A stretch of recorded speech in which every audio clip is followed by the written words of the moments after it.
Hi, my name is Chris and welcome to my channel where tonight I will be discussing 90 Day Fiance Before the 90 Days Season 3 Episode 6. It's so many episodes and yet no Maria. We're nearing the end of other people's journeys. Terry's gonna go home soon. This episode was called Secret Secret, I've Got a Secret, but really it should be called Hostess Gift, Mostess Gift. We go to people's houses we've never met that we're supposed to impress, and we don't impress them.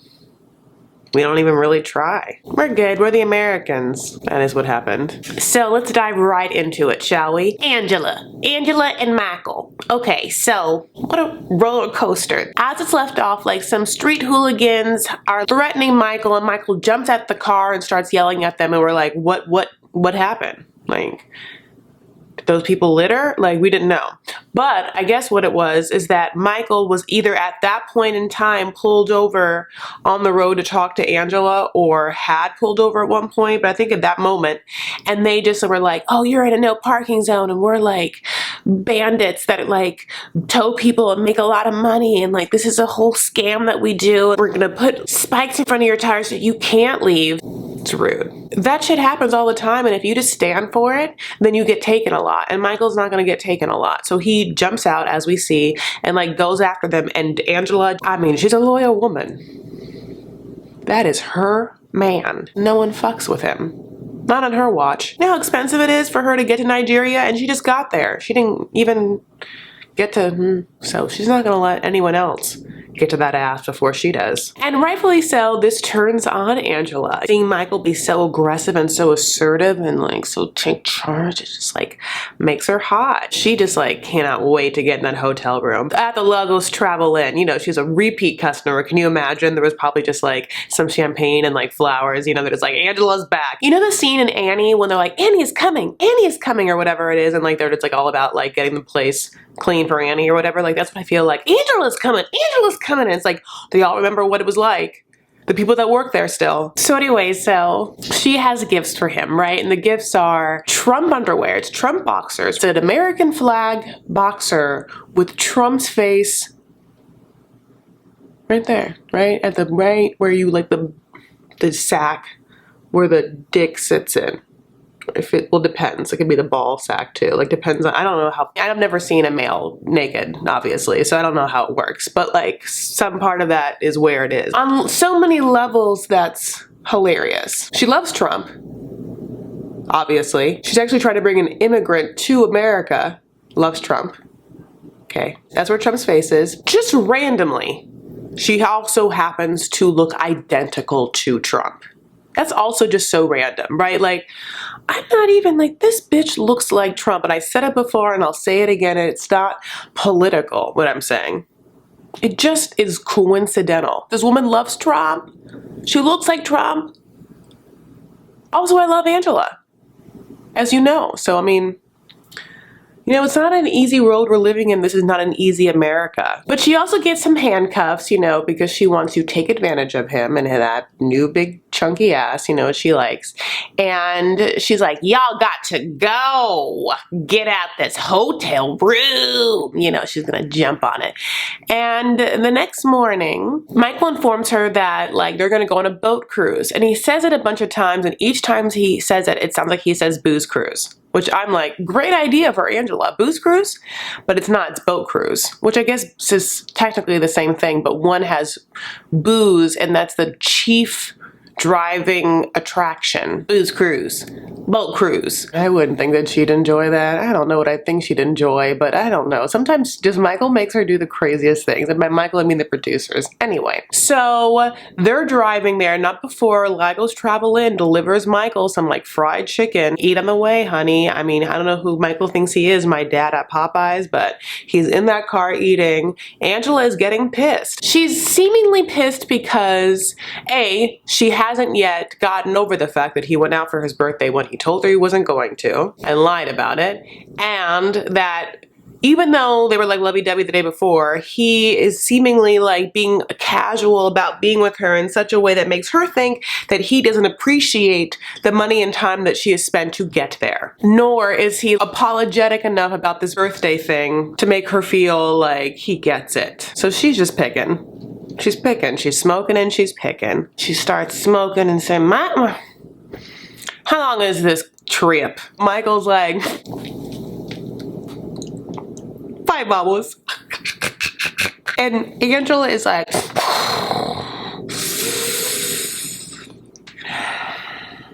"Now you know that's not true and it's not funny. And you know what? I'm not done talking to you about your birthday, Michael." And Michael's like, "Ooh."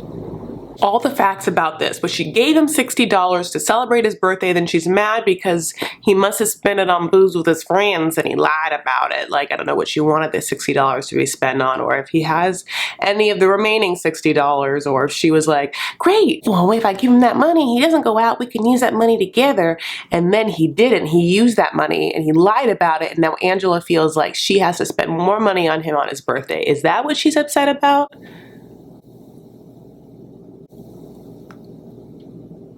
Could be. I don't know what you're gonna do, Michael, but you gotta get this ship righted. You know, you gotta like turn course. You are heading towards an iceberg, a big blonde iceberg. And she's gonna be cold. And shards of glass are gonna come at you. Shards of ice glass if you hit it. Turn around and just sail somewhere else. Okay, next person is Rebecca and Zied. So we lift off, obviously, with Rebecca and Zied going to visit his parents. Open the door, fade out. Rebecca is in Tunisian, very traditional Tunisian garments from a different year. No one else has worn that on the show that we've seen in Tunisia. So she goes from being really out of place to looking really out of place. The second that she walks in, she breaks what looks like the family's bejeweled Humsey and evil eye that it like hangs over the door to protect the family from bad spirits and evil energy. She breaks it. And she's kind of like, "Oops. Oh, so sorry about that. I guess that just happens, right? It's right by the door. I wouldn't be there." If it was just a vase, I would be like, oh my God, on the floor, like with bloody hands, like scooping it up with my like shards of glass. I don't know why I keep saying shards of glass in my bloody hands. Like, "I'm so sorry." They, are like, oh my God, she's a witch woman. We already thought she was. Now she is in our house with her son. And then dinner happens and it's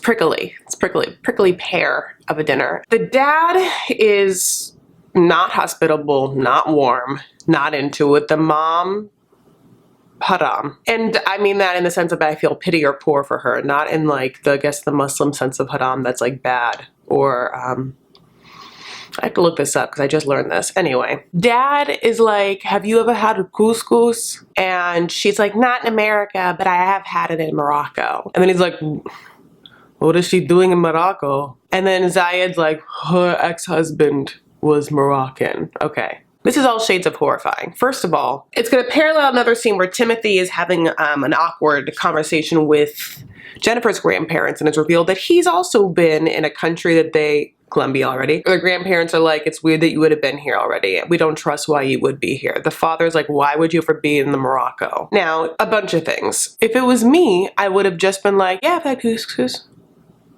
This is very tasty. I'm so, again, very sorry I broke that thing if I haven't said that." But she doesn't, right? And so she just lets this conversation happen. But it also does kind of feel like the producers like let this happen. The producers were like, "Zied, get your dad to ask about this, this, and that." And then she goes to like get salt or pepper for that couscous, honey, and her sleeve goes up and, she has those tats that are all the way down. So I don't know what they thought, that she was just going to keep her, I did this in the live, like keep her arms up. You can't eat like this. You can't even eat like this. You're not a Barbie, like at some point your arms come down and things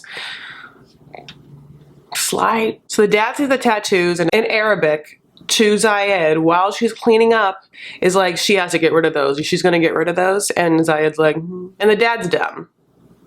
Dad's dumb, right? And as much as I make fun of Americans that are being ignorant, it's like, dad's super dumb and ignorant, right? No, she's not getting rid of those tattoos. She's like, what, 15 years your junior? She's not getting rid of the tattoos. She's not Muslim. They don't live here. She's about to save your son from a life of no showering. So no, she's not going to do anything she doesn't want to do. It's a different world over there, honey. So Rebecca is in the room that Zied usually talks to her from, and being in that room, she realizes his state of life, living with his parents in this very small apartment that is in a building his father lived in for generations, and there is no shower. What a privilege that we have. I don't want to speak for you. I'm assuming you guys have showers available to you. I'm not saying maybe you live in a dorm, which I lived in before, so I shared. Oh my God, my God. Okay, yeah, no, it's hard to hit. Zied goes out and has a conversation with his mom while they're like doing laundry. She's not happy, obviously. She's also not a big talker, not a colorful person. It's sort of hinted at that like, yeah, but he's gonna do this thing so he can get out of this and he can be more comfortable in his life. That's why. She's like, okay, I want my kids to be more comfortable than I am. Inshallah, you know, God, go. Someone said in Alive that Rebecca was like a predator of young Arab men. It's so interesting that she doesn't see any of the red flags or like doesn't feel like this is not a good thing and you're not even divorced yet. Like, why are you doing this? You already had a situation like this where this wasn't good for you. Like, you are also like very attractive. Just like meet someone in your town. You can wear whatever you want. It's not going to tell you what to do. Timothy. Now it's the morning after their hot sex. Just kidding. Their facials and masks. They have great skin the next morning. And he's having a conversation with Jennifer where he's trying to be like, can we bone? And she's like, why are you asking me if you can bone me at some point? This is not how I'm used to it. You just take me. You feel the energy and you build it up and then you passionately take me is how. Why do I have to tell you this? It's weird that I even have to tell you this. You've never, well, I mean, well, okay. I'm giving you both sides. And here's the thing. Guys today are so diff. It's not a bad thing. It's just they got to get on the same page. He needs some Spanish fly. He needs to feel the like fiery passion, you know. So then they go visit Jennifer's grandparents. And this is a crazy ass scene too, because Jennifer wears like a dress that you would wear to like a Miami night out, okay, to visit the grandparents. It sort of reminds me of when Chantel went to Thanksgiving with her parents wearing like a slutty purple dress and like a bunch of slutty purple makeup, and like Jennifer's wearing like a bananas bodycon. It's like hot Miami styles, you know, like straight up for abuela. It's just like, it's quite a choice. And so they're there, and then it's another horrible silence-filled awkward conversation between the grandparents and Timothy while Jennifer preps lunch, which is just putting to-go food they've ordered from plastic containers onto plastic plates and then passing those out, which is fine, but it's like taking her a long time. It seems like, are you almost done? What do you even have to do? Like, give us a couple of fries? Use your hands. I don't even know what to tell you. Uses los manos. Her grandparents are like, what are your intentions? And he like gives the most political debate answer, not trying to ruffle any feathers, nor really answers the question, but hints at the answer that you might think he answered it, but never really does. And in the live, I also like made the comparison that it felt like a job interview. Well, my intentions are to be a good partner and parent and see how things go, but also I'm very in love with her. It's revealed that Timothy has been in Colombia previously 5 times. Cinco tiempos a Colombia. And why I think this is a fake ass scene is because Jennifer's like, oh really? 5 times? She's laughing and she's like smiling like she knows something. If you're like really finding that out, you'd be like, what? I'm sorry, what? You've been here 5 times? I can understand once or twice for business. 5 times? How? I'm sorry. Lo siento, pero yo necesito preguntar estas cuestiones. You know, like, my Spanish is bad. But, like, you know, she would have to be like, un momento. So then we get a not fake scene of Timothy like roaming the streets of Colombia and then like leaning against a building and then suddenly looking at his phone, and guess what? There's a WhatsApp message from his ex-girlfriend, the one that lived in Colombia, which is the reason why he had been to Colombia, that he didn't tell Jennifer about, I guess, we're supposed to believe. Who then in this very moment WhatsApp messages Timothy, and instead of just, oh, block, delete, and moving on with it, Timothy's like, well, now I have to come clean of my sin of getting a text message I don't fucking tell her. She doesn't need to know. What are you talking about? That's not any of her business. Like, you would have to tell her, yeah, if you like started texting her back and were like gonna meet up with her in Colombia, yeah, then at that point, sure. But that's not what happened. So then they go to dinner where he comes clean about everything to Jennifer, who realizes that he has Colombian fever and she's dose. And she throws a drink in his face and he doesn't react. Not at all. No one reacts in this restaurant, honey. That was take 4, that's why. Can you imagine the poor like 90-day producer who was like underneath Timothy with like a bunch of powder and a towel, like take after take of patting him down and trying to make him look dry. By the 5th take, he was just like... Then they have to cut to him being like, I was just in shock. That's why I didn't have any sort of reaction. Okay, so let's move on to Caesar. Not a lot to talk about. Caesar's in Mexico. Maria's not. He's talking to people around the resort, families, friends. He's showing them Maria and they're all like, that person's not a real person. And Maria hasn't messaged him back. So then he starts to make a phone call. The audience is obviously thinking that he's calling Maria. And then suddenly someone picks up and we're like, fuck yes, it's her. And it's just Jeremy, his friend. He's like, hello? I'm mad at them, the producers. I'm just like, I hate you. This is dumb. I hate you for all of it. I'll never forgive you, Sharp Entertainment. Except, yes, of course I will. But also, this is bullshit. And you should know. And I'm gonna call you out. This is dumb. He finds out that his reservation had been canceled. And it wasn't because of Maria's. Because he didn't have enough funds in his account. But he didn't get any sort of notification. So when he booked the thing, it was like not really a thing. And now he has to like figure out she hasn't bought a made no more Darcey. So they finally boned. Tom and her got it on. Wasn't graceful because somehow in their lovemaking he fractured or sprained his ankle. Very delicate man, easily breakable. His body is shutting down, it seems like, maybe from all the playboying and all the traveling. It's taken a toll and he's just melting in front of us, I guess, just body be breaking down. So Darcey is like, I'll help you, I'll put ice on it. Are you gonna always hurt yourself? Somehow blame me at night? Is that what your thing is? It's weird.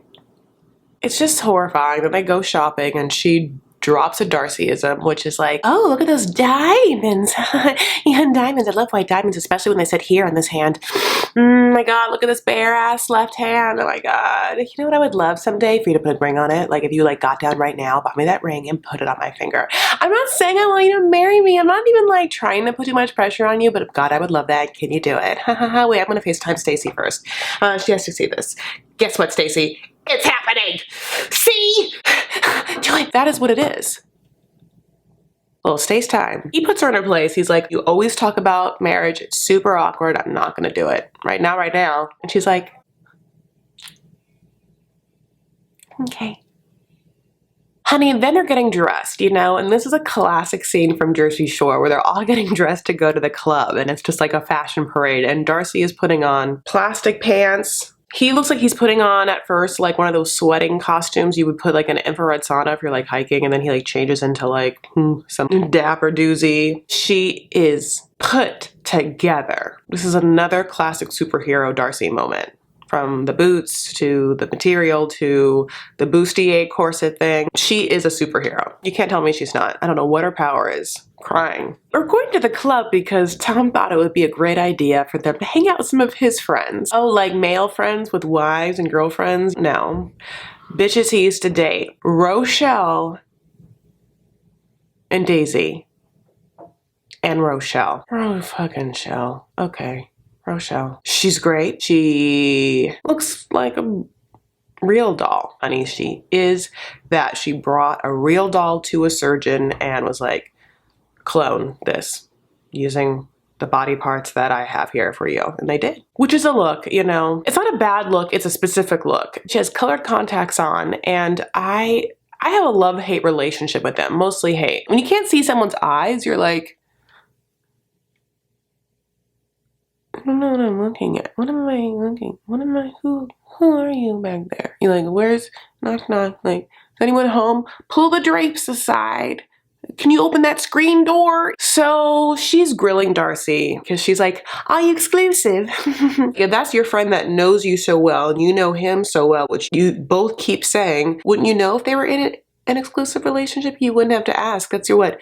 BFF, huh? She's like, well, he's so hard to get to know. And he's like, yeah, you know, no one can get to know me except for you, of course. We've been best friends for a long time. She's like, haha. And they're like flirting pretty much in front of Darcey. He's just like queen of rubbing someone's tits in her face, someone else's tits. I wish that she'd just get up and goddamn leave or pull a Jennifer and throw a drink in a face and hopefully Rochelle's. But then afterward, we get this horrific scene between Rochelle and Tom outside. Rochelle's like, do you love her? Can you look at me in my eyes, in my green contact covered eyes? You can't see anything. You can't even see my pupils. But can you see? Look into these things and tell me you love her. He's like, I can't. She's like, good. I get it. Because you love me. So obvious. Okay. Benjamin. You know, he's so white, he's so hairy, hair is everywhere. She's taking her time to get used to him. I love it. I think it's so funny. She's like, look, you're gonna come over to my parents' house. There are rules. Okay, get out your legal pad. Reese Witherspoon and Legally Blonde. She's like, don't touch me. Don't wink at me. Don't touch me. Sit on the left side of my brother. Eat everything on your plate, no matter what it is. But if it's meat, oh my God, like lick it clean because it's really expensive. We can't have it all the time. And like, you basically be rude if you don't. And he's like, okay. Now, of course, she should have said a whole bunch of other things, but I'm not going to put that on her because this grown-ass man goes to his girlfriend's parents' house, empty-ass-handed again. Not one thing. Rebecca, Timothy, Benjamin are going to go to people's homes, not bring anything. No flowers, no chocolates, no candle, no candies, no meat. You know it's that expensive. I bet you could afford some. Get a meat. Instead, Benjamin walks through the door, doesn't say hi to anyone, stands awkwardly next to her brother, and just waits for the mom to acknowledge him first. And then he looks over at her and this woman starts to rise, who's elderly, from her chair. He just stands there. Nice to meet you.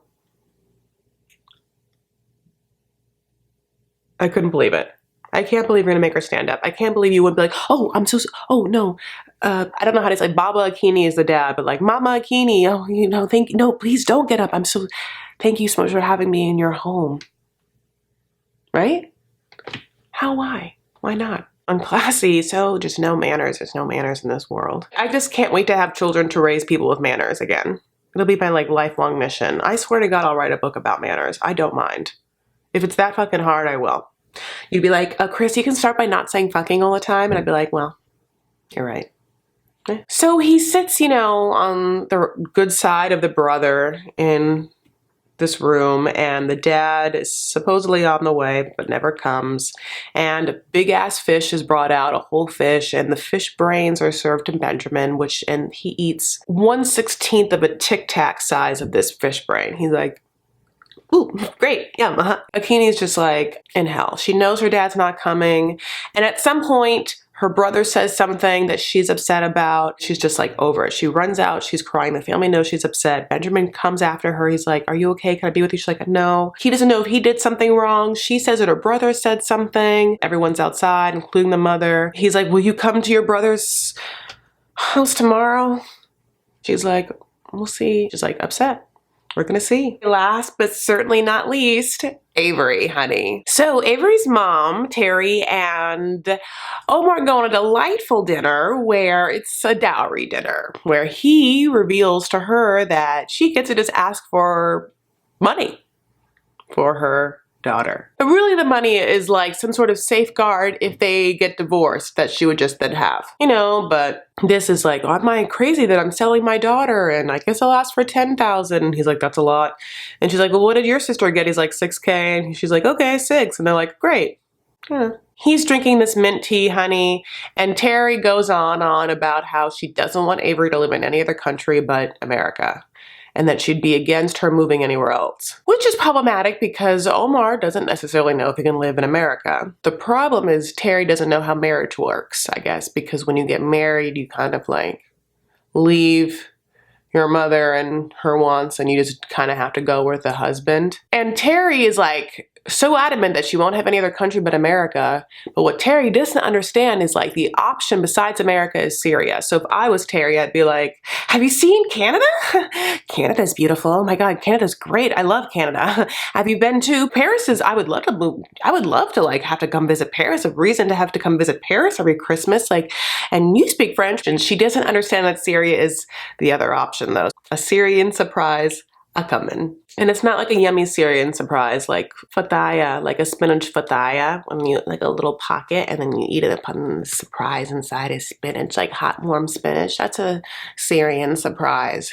That's a yummy one. Oh my gosh, I did it. I cannot believe it. Really, how this happened. Here I am at the end of this video. If you like this video, I appreciate it. Literally go ahead and like it. It would help me a lot and make people come see this video and help me in my YouTube algorithm. Share this video if you can on your Facebook or any 90-Day Fiance groups or Reddit, honey, Twitter, whatever. I can't wait for next week. I'm super excited. Anyways, you can follow me on Twitter and Instagram. My name is Chris L. Farah. And the L is for the end of the word Rochelle. Rochelle stole my life in this episode. Take care of yourselves and each other. Stand up for what you believe and make art. I'll see you.